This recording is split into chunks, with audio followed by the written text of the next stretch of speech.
Republicans and Democrats in Congress have come together around an agreement that will reopen our government and remove the threat of default from our economy. The Senate has now voted to approve this agreement, and Democrats and Republicans in the House still have an important vote to take. But I want to thank the leaders of both parties for getting us to this point. Once this agreement arrives on my desk, I will sign it immediately. We'll begin reopening our government immediately, and we can begin to lift this cloud of uncertainty and unease from our businesses and from the American people. I'll have more to say about this tomorrow, and I've got some thoughts about how we can move forward in the remainder of the year and stay focused on the job at hand, because there's a lot of work ahead of us, including our need to earn back the trust of the American people that's been lost over the last few weeks. And we can begin to do that by addressing the real issues that they care about. I've said it before, I'll say it again.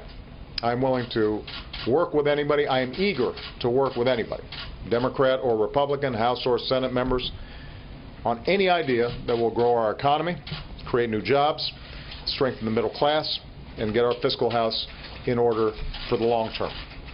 I've never believed that Democrats have a monopoly on good ideas. And despite the differences over the issue of shutting down our government, I'm convinced that Democrats and Republicans can work together to make progress for America. In fact, there are things that we know will help strengthen our economy that we could get done before this year is out. We still need to pass a law to fix our broken immigration system. We still need to pass a farm bill. And with the shutdown behind us, and budget committees forming, we now have an opportunity to focus on a sensible budget that is responsible, that is fair, and that helps hard-working people all across this country. And we could get all these things done even this year if everybody comes together in a spirit of how are we going to move this country forward and put the last 3 weeks behind us. That's what I believe the American people are looking for, not a focus on politics, not a focus on elections, but a focus on the concrete steps that can improve their lives. That's going to be my focus. I'm looking forward to Congress doing the same. But once again, I want to thank the leadership for coming together and getting this done.